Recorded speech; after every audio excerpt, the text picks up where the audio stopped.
Hey folks, this is John Vesco with John Vesco Real Estate, doing business as Remax Homestead in eastern North Carolina, Havelock, Newport, New Bern, Cedar Point, Morehead City, Emerald Isle, Atlantic Beach.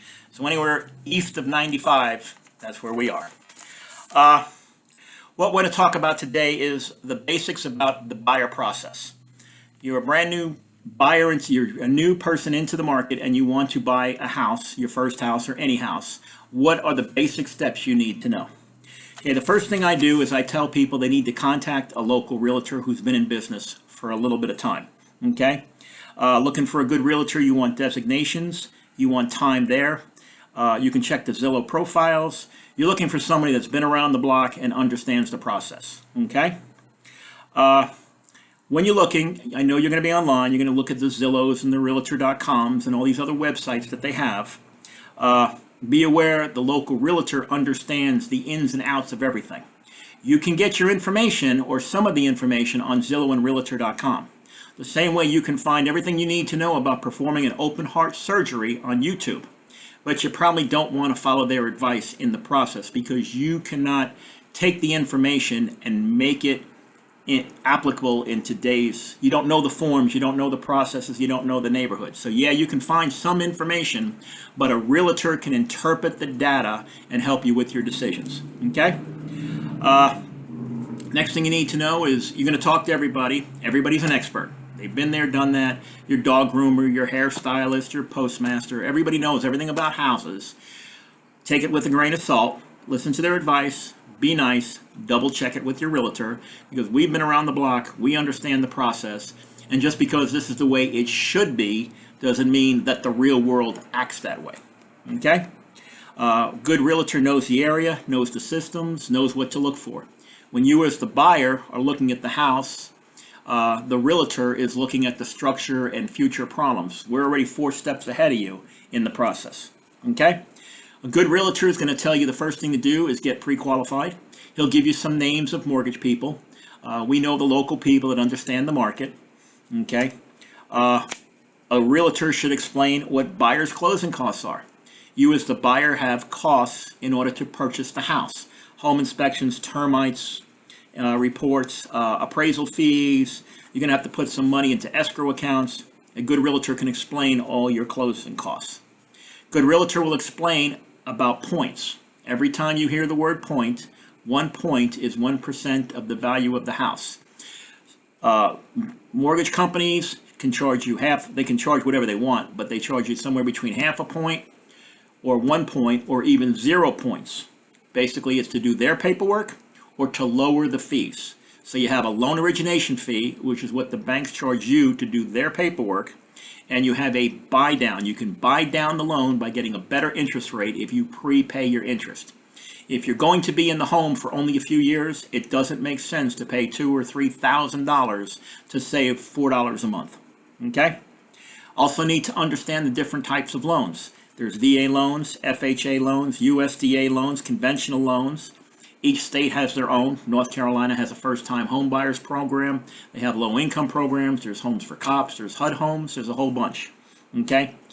What you as the buyer need to understand is if you are going on a government-backed loan, like a VA loan, you don't pay any down payment. If something happens to the veteran, the Veterans Administration steps in to secure the loan with the bank. So they will step in to rescue the bank. If you're using a USDA loan, U.S. Department of Agriculture, they do the same thing, but instead of being backed by the Department of Veterans Affairs, you're backed by the Department of Agriculture. If you use an FHA loan, they may be between 3 and 5% down, even more, and they will step in as the Federal Housing Administration and guarantee the loan. The banks want a down payment because they're reducing their risk. So basically, the price of the house. On a conventional loan, you come in, you pay 20%, so the bank's risk is less. Basically, the less risk, the better the interest rate. Okay? That's what you need to know.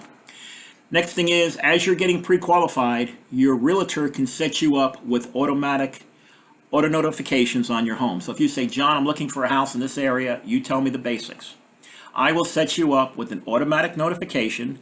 You will get the updates 15 minutes after it enters into the MLS system from any realtor, so you will know first. You need to be on top of it, especially in today's market, because homes don't last long. If you see a home, you need to go look at the home. Okay, that's why you want to be pre-approved by the mortgage company. If you like the home and you submit the offer to purchase and you're not qualified, you may or may not get it accepted, especially under multiple offer deals. Okay? Now, as you get pre-qualified, as your realtor is sending you the new updates, you want to take some time to start viewing the properties. A smart realtor, if you only want to look at one house, it's real simple. We go out and show you the one house. If you have a bucket list, you want to break it down to subdivisions. Okay? Like if you want to look at subdivision A, you may want to hit all the homes in the subdivision. Now, if you're waiting for your realtor to get a hold of you to do it, it doesn't hurt you to do a drive-by.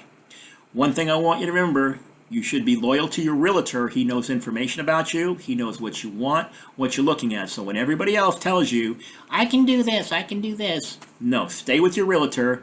Make the appointment to see the house with your realtor, and that will help the deal go down. Okay? When you're viewing the homes, understand life is a compromise. Everybody wants a 5-bedroom, 4-bath home on the ocean with a private pool for $100,000. It's not going to happen. You need to be realistic. So a lot of first-time buyers go in and say, oh, it's too much money. As you start shopping around, you understand the values. Okay? Speaking of values, everybody has one. The seller has a value. The seller's agent has a value. The buyer's agent has a value. The buyer has a value. The bank has a value. The appraiser has a value. Everybody has a value. Everybody, your friends have a value. The value is what the buyers and sellers determine it to be when they write the offer to purchase. Okay? When you write the offer to purchase, be aware you're buying someone's house. A lot of times you're buying a house that these people have grown up, put their kids through, and has an emotional attachment. So you don't want to go in there thinking this is a business transaction, because it's not always business. A lot of people would rather burn the house to the ground than watch an idiot buy it. Okay? Once you find the house you like and you want to make an offer to purchase on the house, we have to do some research. We want to check for homeowners associations. We want to see if it ever flooded, any hurricane damage, the age of the roof. So you can do some preliminaries, what the school district is, what are the taxes. That can be done really quickly online with the information your realtor has for you to make the right decision. Okay? So you'll do the basic questions before you even put in the offer to purchase. But look at the houses, figure out which one you like best, and then do your research particularly on that house. I show houses, and I'm showing them in 10 different towns. Everybody says, how old is this roof? How old is this air conditioner? There's no way for me to educated guess on the house. If you like the home, we'll do our research. Be aware you need to like the home first before I tell you the roof ages and things like that. Okay? Doesn't make sense for you to go to 40 houses and ask the age of every roof when you don't like 38 of them. Okay? Be realistic. After you find the house you like, your realtor, and you will sit down and you will do what's called an offer to purchase and contract. Basically, this is what the buyer is asking. It's submitted to the seller's agent. The seller's agent and the seller will sit down and say, yes, I can accept it, no, I can't, or I can counteroffer it. Okay? After you have a meeting of the minds, you have a contract, and you will start the closing process. But that's it for today's video. We'll talk about the closing process, and I think I already have a video online to talk about the closing process, what to do from contract to closing. So this is John Vesco in Eastern North Carolina. If you have any questions, you're more than welcome to call me on my cell phone at 252-808-7056, or visit my website at johnvesco, JOHNVESCO.com, or shoot me an email at johnjohn_vesco, VESCO, at coastalnet, COASTALNET.com, and I'll be glad to talk to you. Thanks a lot. Have a great day.